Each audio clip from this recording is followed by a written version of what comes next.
જોડવી જોઈએ.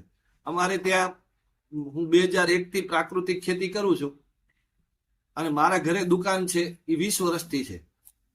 જે કાંઈ આવે પેલે મારા ઘરમાં આવે, નહીતર 2 જાંબુના ઝાડ હોય તો એ પછી મારા ઘરે આવે નહીં. કાંઈ વેચવું હોય એટલે આવે, અને આવે તો મારા ઘરને મળે. નકા 30 કિલોમીટર દૂર વાડી છે તો નાની નાની વસ્તુ કોણ પહોંચાડે? પણ રોજ બધો સામાન આવતો હોય તો એના ભેગું નાની મોટી બધી જ વસ્તુ ઘરે આવે. ઘરને બધી વસ્તુ મળે અને વધે એટલી અડોશી પડોશી. આપણે ઓર્ગેનિક કેને ખવડાવવું જોઈએ મને કયો? પેલે તો પોતે ખાવું જોઈએ, પછી બીજે કેને ખવડાવાય? હા, સગા સંબંધીને ખવડાવે. એના માટે વિદેશ ન મુકાય. તો અમે 20 વર્ષથી દૂધ, શાકભાજી, અનાજ, મસાલા ડેલી અમારે ત્યાં દૂધ લેવા જે પરિવારો આવે છે એ બધું લઈને જાય. ઘઉં, બાજરા, મગ, તલનું બુકિંગ થઈ જાય. મગફળીના તલ, તેલ ને તલનું તેલનું બુકિંગ થઈ જાય. અને બધા ગ્રાહકોને પૂરતું જે જોઈએ એ મળતું હોય. મસાલા સિઝન હોય ત્યારે મસાલા આવી જાય. તો આવી રીતે એક સ્વાવલંબી, વેપારમાં પણ, વેચવામાં પણ વેપારી નહીં અને ઇનપુટમાં પણ વેપારી નહીં. ઇનપુટમાં અમે ગાયો વસાવી લીધી તો અમારે ખાતર, ડીએપી, યુરિયાના જે લાખો રૂપિયા જતા હતા એ કેને જાય છે? ગાયને જાય છે. અને આ બધા જ બીજા સાબુ, શેમ્પુ, દંતમંજન, માલિશ તેલ, કેશ તેલ, ધૂપબત્તી એવા જે ઘરેલું ઉત્પાદન જે બનાવીએ છીએ, ગૌમૂત્રમાંથી અર્ક ને ટીપા ને મલમ ને એવું બનાવીએ, સુશોભનની વસ્તુઓ બનાવીએ, ખેતીના ખાતર અને ડીએપી ને યુરિયા નેચરલ બનાવીએ, વૈદિક સિમેન્ટ બનાવીએ. આ બધું જ મારા ઘરની બધું નેચરલ મળે એના માટે અમે બધું કરીએ ને બીજા બધાને વેચીએ. હવે એનું પરિણામ શું આવ્યું? તો કે મારા કેમ્પસની અંદર 70 લોકો કામ કરે છે. કેટલા? 70 લોકો કામ કરે છે. તો 70 જણાનો પરિવાર કેનાથી ચાલે છે? તો કે એમાં 25 એકર કેમ્પસની અંદર જમીન છે, બરાબર. એમાં લગભગ 20 એકરમાં ખેતી થાય છે, 15-20માં.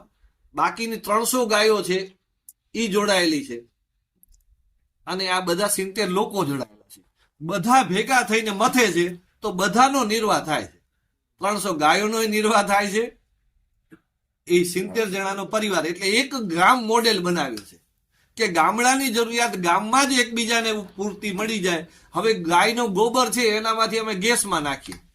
ગેસથી છે એમાંનું રસોડું ચાલે. અને એમાંથી સ્લરી નીકળે એ સીધી ખેતરમાં ખાતર તરીકે પણ જાય. અને એનામાંથી પણ કેટલીક ખાતર બનાવવાના પ્લાન્ટ છે, એમાં ખાતર પણ બનાવીએ. એટલે એક એક વસ્તુમાંથી બધો ઉપયોગ થાય. ગૌમૂત્ર હોય તો એનામાંથી અર્ક પણ બનાવીએ. અને ગૌમૂત્રમાંથી બીજી આ માલિશ તેલ કે એવું જે કંઈ બનાવવાનું છે એવું બનાવે. કેટલીય વસ્તુ, એટલે કોઈ પણ વસ્તુ વેસ્ટ જતી નથી. બધી જ વેસ્ટ વસ્તુમાંથી અને બધો કચરો ભેગો કરીને કમ્પોસ્ટ કરીને એમાંથી ખાતર બનાવી દે. આખા કેમ્પસમાં ઝાડવા છે, એક સ્વદેશી મોલ છે, ટુરિસ્ટો આવે એના માટેની ટુરિઝમ છે, ત્યાં ગુરુકુલ છે બાળકોને ભણાવવાનું, પ્રકૃતિનું મંદિર છે, યજ્ઞશાળા છે, જળ સંચય માટે વરસાદના પાણી સંગ્રહના ટાંકાઓ છે. તો આવું બધું કુદરતી શક્તિઓને મેક્સિમમ કેમ ઉપયોગ થાય એવું આપણે બધો પ્રયત્ન કર્યો છે. તો આવું એક આપણું ગામમાં પણ જો આ પ્રકૃતિ આધારિત જીવી શકાય તો હું એક ગામમાં નહોતો કરી શકતો, પણ એક સંસ્થાગત રીતે એક નાનકડા ગામ જેવું મોડેલ ઊભું કરવાનો પ્રયત્ન. અને બધા જ મકાનો છે ચોખાના ઘાસથી, માટીથી આખું ગુરુકુલ બનાવ્યું, વગર સિમેન્ટે બનાવ્યું. જૂના નરિયા હોય એનામાંથી, વેસ્ટમાંથી જ બેસ્ટ કરીએ બધું. એટલે ઓછા ખર્ચમાં આપણે સારી વસ્તુ મળે એવું આપણે જો વિચારશું તો આપણે બધી જ વસ્તુનો રસ્તો મળશે. અને આ બધું તમે એક વખત નજરે જોશો તો તમને વધારે ખ્યાલ આવશે. એટલે આપ સૌ એક વખત ગમે ત્યારે એ બાજુ પ્રવાસમાં નીકળો, એમાં જે ટાઈમ હોય તો એ જાહેર જગ્યા છે, કોઈ પણ આવી શકે, જોઈ શકે, એના માટે ખુલ્લું હોય છે 365 દિવસ, બરાબર. તો આ રીતે ગ્રામ વિકાસ અને આપણે ગામની ખેતી, આપણું પશુપાલન કેમ મજબૂત બને. આપણી ઇકોનોમી છે એ દૂધ નથી, ગોબર ગૌમૂત્ર ઇકોનોમીથી આપણે ગોબરમાં લક્ષ્મીજીનો વાસ કીધો છે. તો એક આપણે અમે પેટર્ન પણ લીધી છે. આ છે એન્ટી રેડિયેશન ચીપની. આ શું છે? ગોબર છે. અને આ શું કામ કરે? રેડિયેશન રોકે છે. હવે તમે કહેશો કે ગોબર કેદી રેડિયેશન કઈ રીતે રોકે?